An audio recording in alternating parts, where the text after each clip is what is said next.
It's Judgment Day for Liz Cheney as polls show her trailing her primary opponent, Harriet Hageman, by double digits. I'll have a preview of today's primary contest and explain what the races say about the state of politics and the upcoming midterms in tonight's Hold the Line.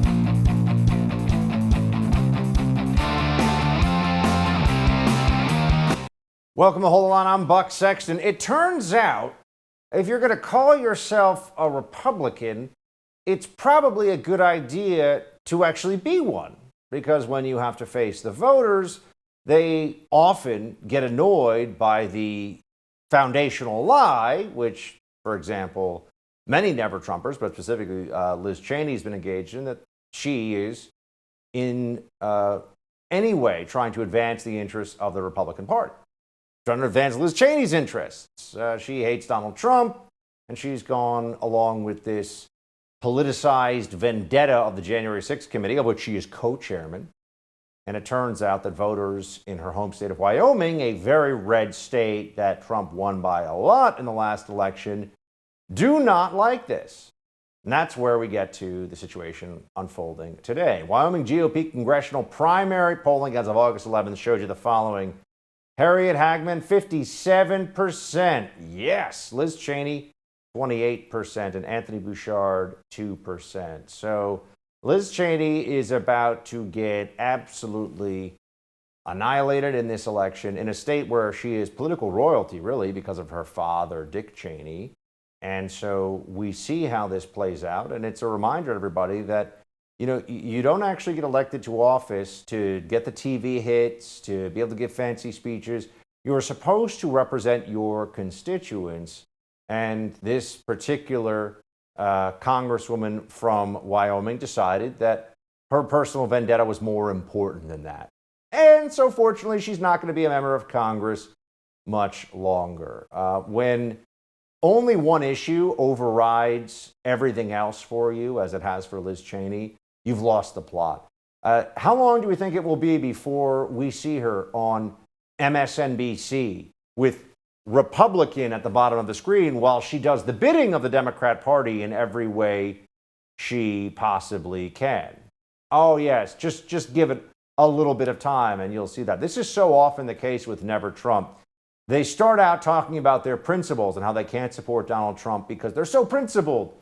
And then in time, after enough appearances on CNN, after a lib publisher gives them a book deal and maybe they end up on the speaking circuit and getting invited to Democrat-dominated company functions to give speeches and make a bunch of money, they start doing everything possible to advance the Democrat cause overall.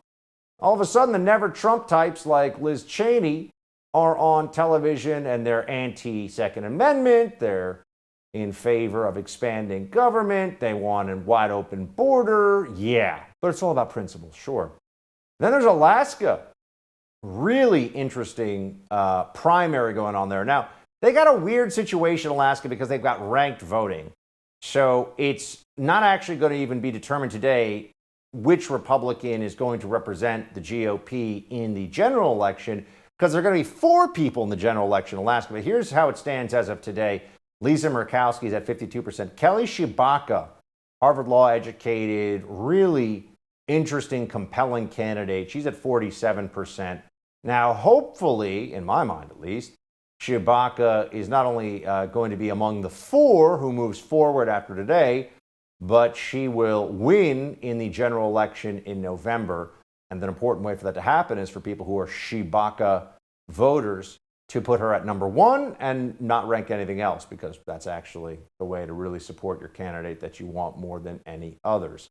So that Senate race is interesting because Lisa Murkowski is the only member of the United States Senate who voted to impeach Donald Trump and is facing an election who is a Republican, right? So she's a Republican who impeached Trump or voted to impeach Trump.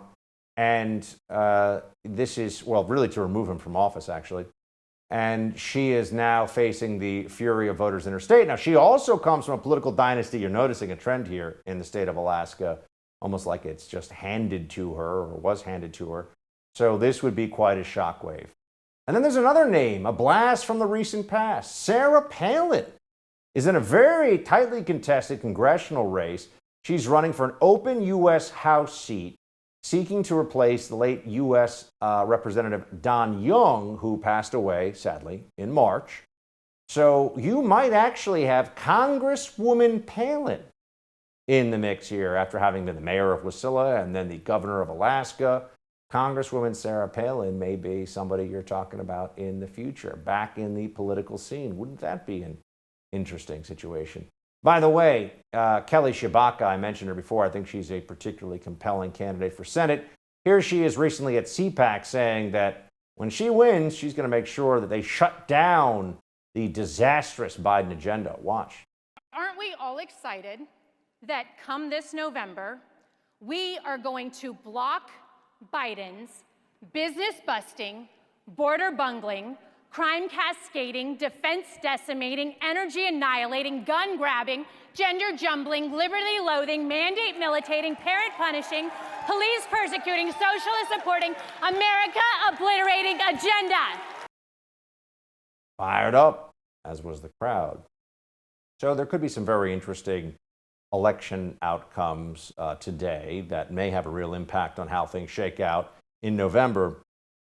Another election process, recall process. Some disappointing news. The very woke Los Angeles County District Attorney George Gascon, a Soros-backed so-called progressive prosecutor, has narrowly survived a recall effort. Skin of his teeth margin here. From the New York Post, rather, 195,000 of the 715,000 signatures on the recall petition were found to be invalid, with nearly 90,000 of them not registered to vote. Nearly 45,000 of them, they say, are duplicate signatures.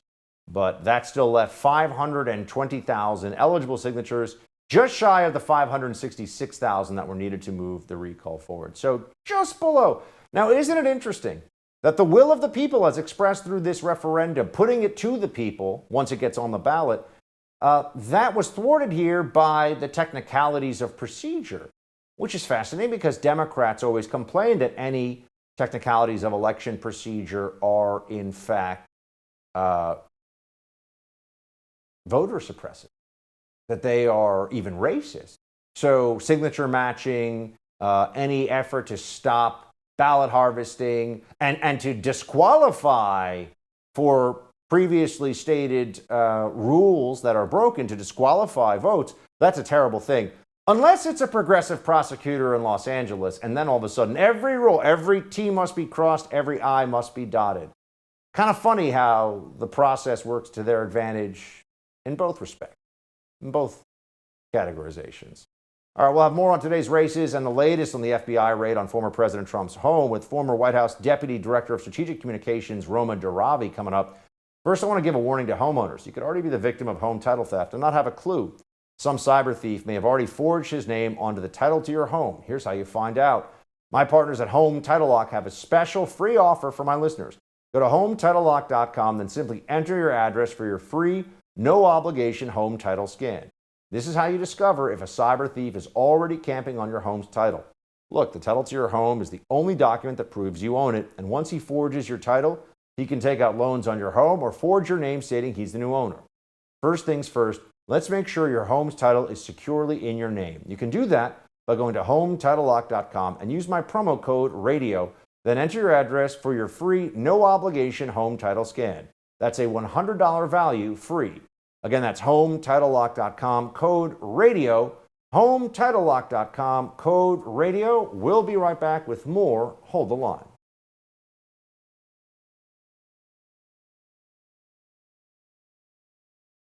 The FBI is now admitting that they did indeed take former President Trump's passports during their raid on his Florida home last week.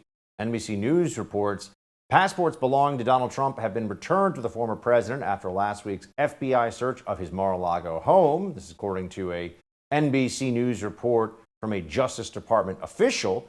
The FBI acknowledged it had the passports the same day Trump said on his social media platform that FBI agents who conducted the search took them on the 8th of August. Here to give a perspective on the FBI raid and what's coming next, former Deputy Director of Strategic Communications for former President Trump, Roma Daravi. Roma, great to see you. Great to see you, Buck. So what are we to make of the fact that Trump has to go on to Truth Social because he's banned from Twitter and Facebook to tell everybody that, yes, they did, in fact, take his passport. CBS News says, no, they didn't. And then the DOJ says, actually, we did take his passport. Yeah, well, the fake news media will keep lying to the American people until the day they are off air and streaming like you guys on the First TV. So we can't trust them. We know that. We have to go straight to the source. Luckily, we have the ability to do that with Truth Social and hear from our president, Donald Trump. But that doesn't change the unfortunate situation that we're in right now. We are watching as America becomes a banana republic. We are watching as the deep state becomes a reality for all of America to see. So this is a really unprecedented situation. We know that already. What I want to know is who knew about this. We just found out who signed off on it. We have no idea why. They're trying to block us from ever finding out until their investigation is over. But honestly, at the end of the day, transparency is all that matters. And so when you listen to the White House press secretary say, we had no idea this was happening today, it makes me wonder who else is going to make the same claims. You know, the Liz Cheneys of the world, who are truly the January 6th must be the reason behind this sham investigation, just like the sham impeachment that she voted for. So it's really important that we keep hammering for the truth and get to the bottom of it. Former U.S. Attorney Chuck Rosenberg, by the way, was on, they have the endless lib people that go on MSNBC from the deep state, from the government, whatever.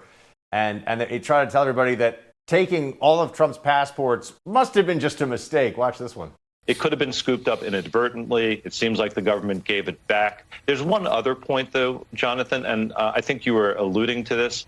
After somebody is charged, if a judge is going to release them on bond prior to trial, often, typically, usually, you take their passports. Why? Because you don't want them to flee the country before trial. But that's not the case here either. So it seems to me that it may have been inadvertent. Okay, so let's just assume that it was, just for the purpose of discussion, it was inadvertent. It also then seems to go to, Roma, what a massive dragnet they were using here to try to get as much as possible. I mean, the actual warrant that they've released thus far without the affidavit says essentially every presidential document of any kind from the beginning to the end of the Trump presidency is what they were looking for. And they took like napkins and all kinds of stuff. What do you think they were trying to find? Yeah, I don't think they know what they're looking for. And, you know, maybe they sweeped up Donald Trump's DJ set list as well. We all know he loves doing that lately. I actually heard a rumor that U2's I Don't Know That I Found What I'm Looking For was playing during the FBI's raid as a little node to them, because they really don't know what they're looking for. So how could they know what to find? They opened an empty safe. You know, they are going through Melania's closet. None of this makes any sense. The affidavit is very important to be released to the public because we're walking blind following an absolutely horrific situation that we're watching turn out just days before midterms. I mean, to say that this is not political after looking into who is running this, it's this exact same people from the Justice Department that went after him for impeachments. It's the same people that were in charge of the FISA warrant that we all know was processed through false pretenses, fake documents, fake emails. And so we're just supposed to cross our hands and sit back and trust that they're doing the right thing and that they're being honest. Please. This is 2022. We've been dealing with this since 2015, and the American people have their eyes wide open. They know better, and they want answers. Roma, you were working for President Trump in a senior communications role in the White House. There's so much speculation in the media right now. I mean, there's just period, but specifically on the possibility of some person very close to Trump. They've even suggested perhaps a family member who is feeding this information to the FBI and therefore to Merrick Garland, acting on behalf of the Biden White House. Well, what do you make of that as somebody who not only knows President Trump well personally, but knows his inner circle? Yeah, so unfortunately, we saw in the early days of President Trump's first term that there were some leakers, that there were some swamp that had weaseled their way into our administration. But luckily, they have all made themselves known. They are running all around CNN, The View, MSNBC. They're getting bookings and dealings wherever they can. So we know exactly who the leakers are. He has a very loyal group that is around him today. So I do not believe that someone is in his inner circle is trying to feed the FBI and the DOJ and frankly Joe Biden negative information about Donald Trump. So we really have to look into how this would come about. It's a much, much deeper issue. I think it goes very far into the government at very high levels, and it's important for us to know who those people are. So what we can be confident of is that President Trump has the best people by his side, and he's going to keep pushing forward. By the way, Democratic, or you mentioned rather Democratic. You mentioned Liz Cheney before. She is looking like she's about to lose her job in the Congress here. But this is funny. All the Democrats seem to love her suddenly after saying that Cheney was Darth Vader for all those years, Dick Cheney. Liz Cheney, though, they're big fans of. We all know why. Here's Congresswoman Zoe Lofgren. Watch this one. On the policy issues, there's very little overlap. She's very, very conservative voting record, and I don't have that voting record. But what I've found is a person who is smart, hugely hardworking, principled. She wants to get to the truth. She's tough, and I think she's fearless. I've really enjoyed working with her.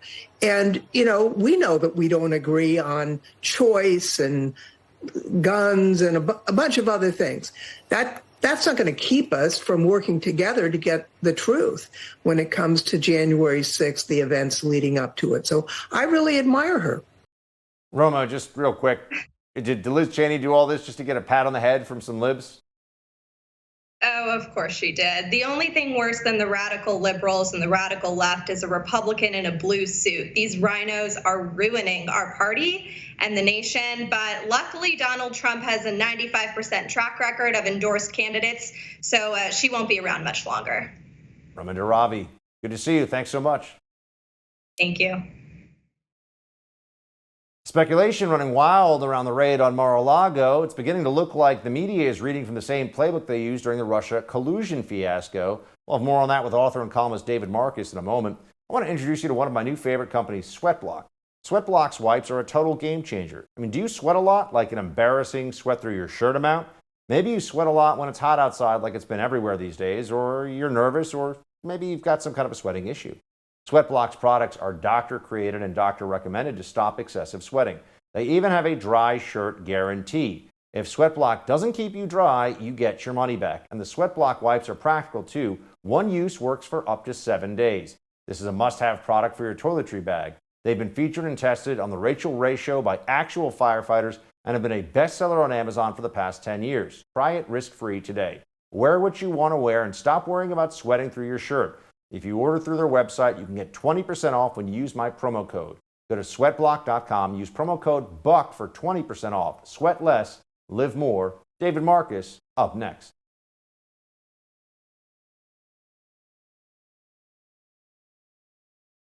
The anti-Trump media is going back to its old tricks following the FBI raid on Trump's Mar-a-Lago home.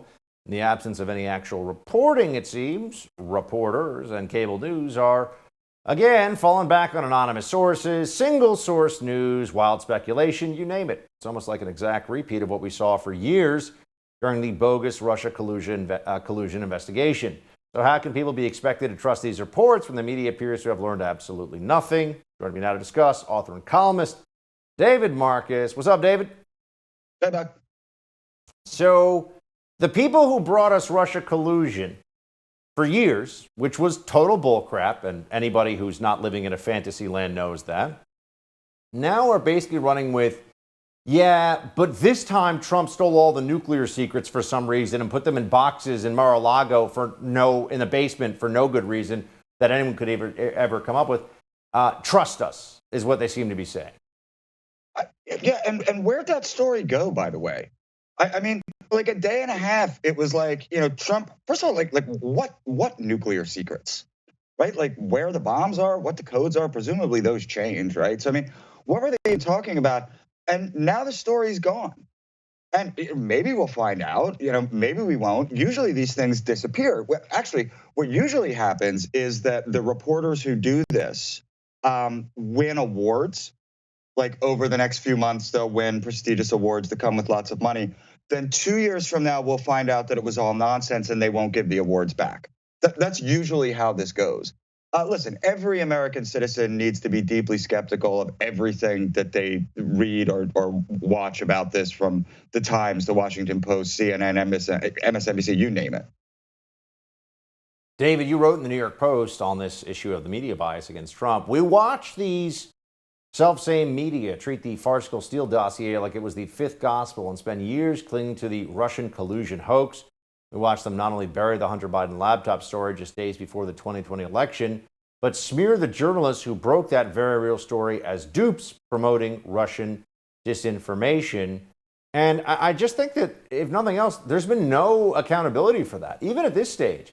The New York Times has never published they don't have an ombudsman anymore, which unsurprising, right? But just published something on the editorial page saying, look, we thought that stuff was real. We were wrong. We'll do better next time. No, they still run with it. Yeah, and when are my friends Miranda Devine and Emma Jo Morris getting their Pulitzer? I mean, when's that happening, right? Because this is a gigantic story that they not only broke, but that everyone said, oh, no, you're lying. This is wrong. And they stuck to their guns, and they were absolutely right. So, I mean, where are the prizes there? The mainstream media is like the tortoise and the hare. They're both, right? If it's a story that hurts Republicans, they're the hare. They jump right out of the gate. They run as fast as possible. They run out of steam and collapse, and the story falls apart. If it's a story that hurts Democrats, they're the tortoise. And they crawl very slowly out, and step by step, year by year, they eventually arrive at the truth at a point where it can no longer hurt the subject of the story. That's what they do, time in, time out, and Americans are sick of it. Here's a perfect example of the media bias we see all the time. Just yesterday, Norah O'Donnell, one of the preferred mouthpieces of the Biden regime, of CBS Evening News, I didn't even realize that's still a thing. According to a DOJ official, the FBI is not in possession of former President Trump's passports. Trump had accused the FBI of stealing his 3 passports during the search of his Mar-a-Lago home. Just a day later, CBS confirmed Trump's story, reporting passports belonging to the former president were taken by the FBI during the search conducted at his South Florida residence last week and have been returned to the former president. Indeed, David, indeed. I think that whole thing took about 25 minutes to unravel. I mean, it's really just unbelievable. And there's a couple parts of this, right? First of all, the DOJ refuses now to give the affidavit over to the public that this warrant was based on. But they're leaking stuff like this, right? If Norah O'Donnell's to be believed, some actual person that she spoke to at the DOJ gave her this bad information. Now, maybe he had bad information, right? Maybe he was just lying to her. I mean, you're the former intelligence guy, not me. I mean, I think you know more about how this stuff operates than I do. But there's just so much wrong with the way these stories are built. And I think the message to these outlets has to be slow down, learn from Jussie Smollett, learn from Nick Sandmann, just take a breath, report the facts, and there'll be plenty of time, for your opinions and grand conclusions to come to the surface once we actually know what's going on. That's how it's supposed to work. Circling back to the Trump raid and the media coverage of it for a second here, the Washington Post reported on the raid last week, stating that FBI searched Trump's home to look for nuclear documents and other items, sources say. And I know you're pointing out, David, who are these sources? Exactly. Like, what we're just supposed to believe that they have? I mean, here's what I think they do. I think that they'll say law enforcement sources to mean somebody that is on the CNN payroll or that's friends with some CNN anchors, for example, or CBS or whomever, who left the FBI 5 or 10 years ago. I think, but they just call them law enforcement sources because that's kind of true. Because if you're a part of this investigation and you were there and you're going to be telling everybody, oh, the temperature's so high and the FBI is getting all these threats, then you're going to leak stuff? I don't know. Look, I don't do a lot of reporting that requires off the record sources, right? I've used them a few times. And I always tell an off the record source the same thing. I say, listen, if I find out that you're lying to me, I'm going to burn you. I'm going to say who you are, right? Because that's how I protect myself and my reputation. And hey, buddy, you've earned it. So that's never happened to me. And I think that's got to be the rule. I think, if you go to an anonymous source and you get bad information, you need to burn that source. That's the only way to get trust back. And it never happens. It's amazing to watch as this plays out that the media narrative is shifting in lockstep with the needs of the Biden administration. There was tremendous urgency because of the nuclear secrets a few days ago. And now it's, well, Merrick Garland was wringing his hands over this for weeks, and we got to, well, which is it? No, it's neither. It's both. It's everything. It's nothing. It's all over the map, and there's no way for anybody to make sense of it, right? And that becomes part of the problem too, because trust me, no matter how many of these things get debunked, you're going to spend the rest of your life having liberals and Biden supporters bring this stuff up over and over again, because it never really gets corrected. Right? Even if they do, which they rarely do, say, hey, we made a mistake, that never actually fixes the mistake. So these outlets need to regain trust. They need to do their job better. And they really do need to stop relying so heavily on these anonymous sources who have just lied to them over and over and over. David, good to see you. Thanks for being with us. Thanks, Buck. Billions of dollars are flowing into woke causes like climate change and social justice through major investment firms and state pension funds. Coming up, Missouri Attorney General Eric Schmitt stops by to explain how investors are funding the left and how he's working to stop it. First, I want to talk to the owners of timeshares, especially those who are upset about their yearly dues nearly doubling. In most cases, your timeshares will be passed from your generation to the next with those fees included. It's crazy that the annual fees never stop even after you quit using your property. Well, I do have a solution. Get some peace of mind from my friends at Lone Star Transfer. This family-owned business has an A+ rating with the Better Business Bureau and has over 16,000 satisfied customers. Lone Star has over 15 years of experience in the timeshare disposal business and a 99% success rate. Say goodbye to those fees. With customer service like Lone Star's, they treat you as if you're a member of their family. They will personally make your experience a pleasant one. Lone Star Transfer guarantees the release of all liability to your timeshare in writing and in a specific time frame.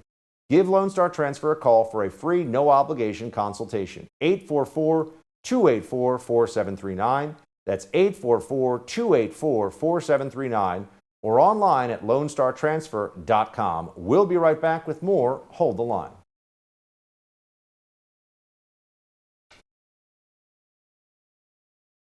You may never have heard of ESG investing, but it's one of the most important things happening in America's financial sector.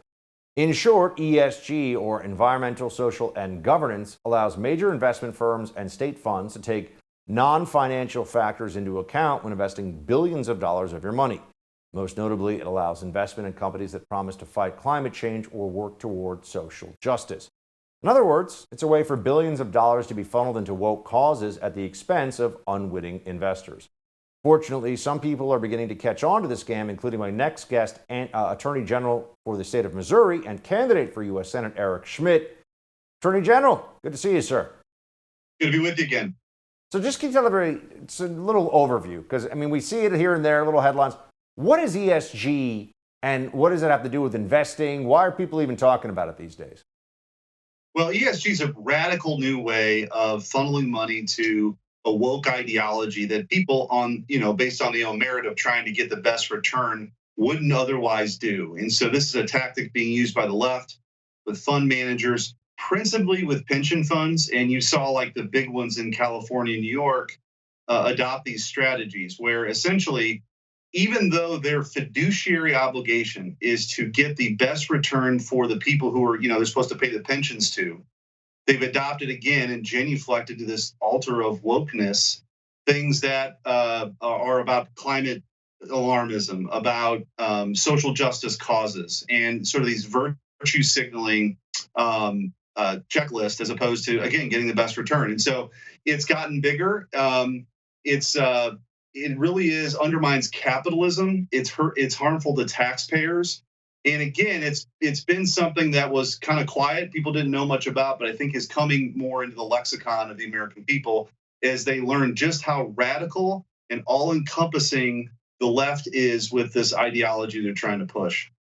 So I know you're pushing back against this.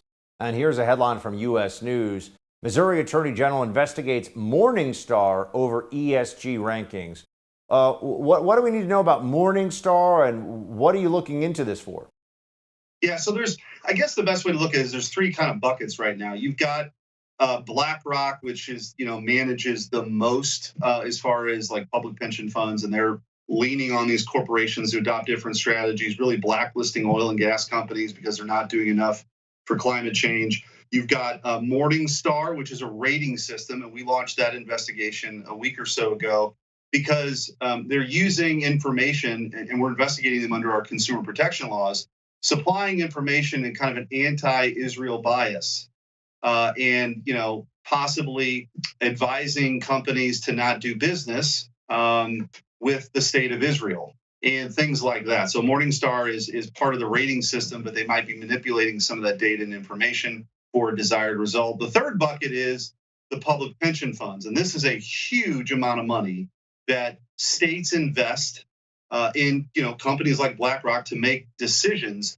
and it's very possible, and in fact likely, that they're not getting the best return because these folks are chasing these ideological agendas, right? They're not trying to get the best return. They're trying to virtue signal. And so that's how ESG is kind of permeated now, the financial sector. There's also, Buck, what's also important to know, we're pushing back on government agencies like the Department of Labor, making sure ERISA plans incorporate ESG. The SEC forcing companies to put a lot of this information in their corporate disclosures about what they're doing. I mean, this stuff is nuts.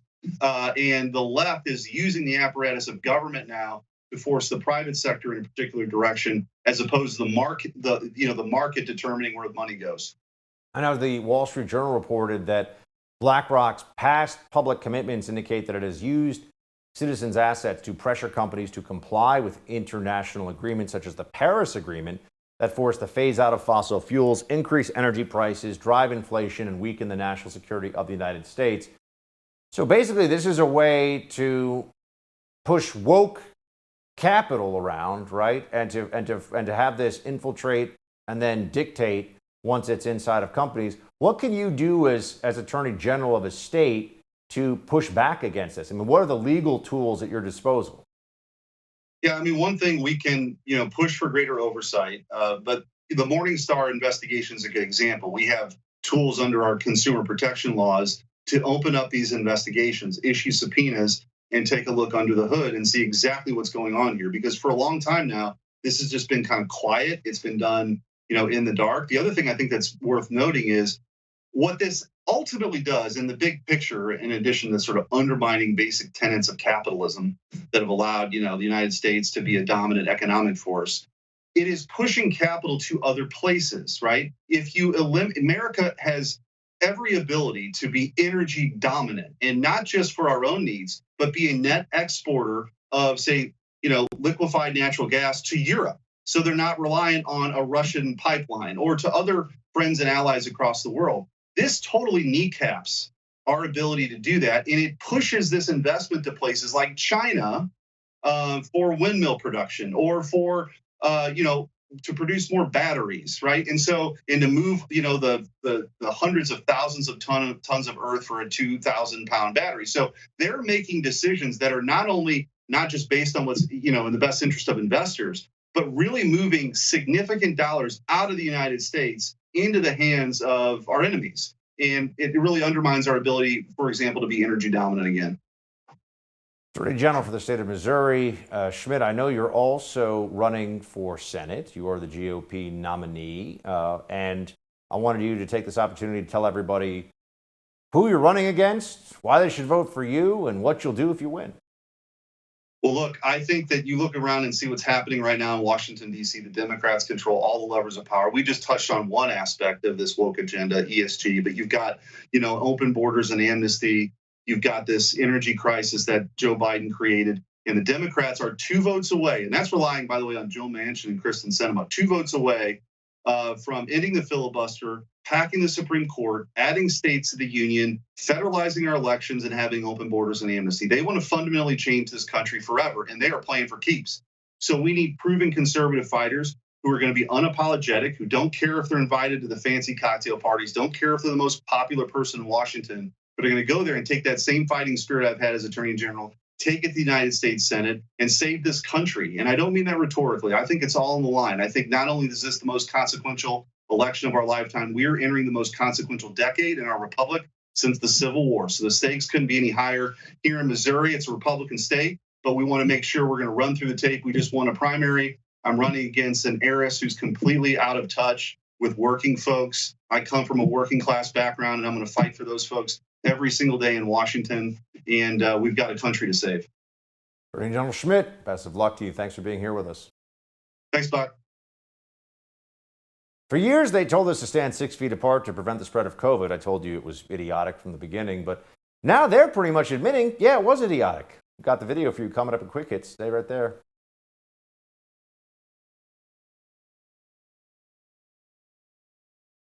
The White House coronavirus response coordinator admits social distancing was nonsense, and Ron DeSantis gets downright Trumpy when mocking Joe Biden. Those stories coming up on Quick Hits. Let's get right to it. I told everyone so, honestly. Very early on, too. Certainly by the summer of 2020. 2 years ago, I was saying, so all this COVID stuff, the masking and the social distancing and the lockdowns, this is all crazy, right? Everyone understands this is totally arbitrary. It's not stopping anything. The numbers don't actually support this. And then I realized, we're up against what some call mass formation psychosis, mass hysteria, contagious delusion, whatever you want to call it. But that's what we were up against, friend, because people just didn't care. Well, here's the White House coronavirus response coordinator, Dr. Ashish Jha, admitting that 6 feet of distance and 15 minutes of being together was not actually the right way to think about COVID. Watch. There's a really new way of thinking about who's going to get infected. We used to spend a lot of time talking about 6 feet of distance, 15 minutes of being together. We realize that's actually not the right way to think about this. That's not the kind of the most accurate way to think about this. What we know about this virus, particularly these very contagious subvariants that are out there right now, is it's really about the quality of air you're breathing around you. In a crowded indoor space with poor ventilation, you can get infected within minutes. Yeah. So what are we going to do about that? Put on crappy cloth masks that don't do anything, or N95 masks that also don't do anything. Yeah. Folks, they're wrong about everything. Everything. When is it enough?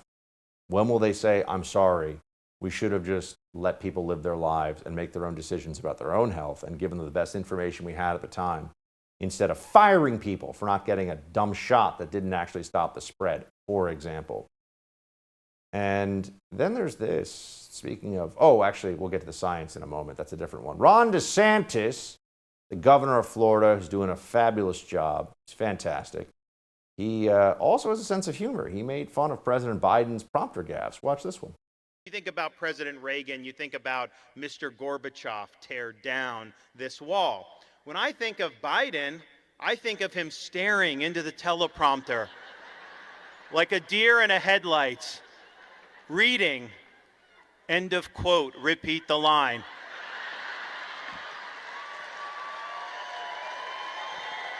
It's sad, but it's true. It is sad, but true. And speaking of the science, here is a doctor, an MD, ostensibly, from what we know, in Boston Children's Hospital, saying that toddlers can, in fact, know that they are transgender. A child will often know that they are transgender from the moment that they have any ability to express themselves, and parents will often tell us this. We have parents who tell us that their kids, they knew from the minute they were born practically. and actions like refusing to get a haircut or standing to urinate, trying to stand to urinate, refusing to stand to urinate, trying on siblings' clothing, playing with the, quote, opposite gender toys, things like that. I mean, this is the stuff they're pushing on kids all over the place.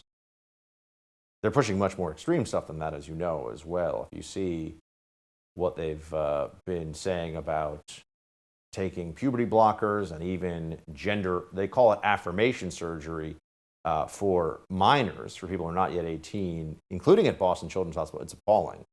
But what they're doing is malpractice of the worst kind. And it's all based in politics, just like all the COVID nonsense. Here's a headline from the New York Post. Leonardo DiCaprio funneled grants through dark money group to fund climate nuisance lawsuits. So here's a guy who flies everywhere private, who is an entertainer who is worth hundreds of millions of dollars. And he's worried about other people being able to live their lives with the climate lunatics constantly harassing them and doing all kinds of nonsense. So he funds that harassment, makes everyone's lives worse in the process. No surprise there. All right, that's it for tonight's Hold the Line. The No Spin News with Bill O'Reilly is next. Shields high.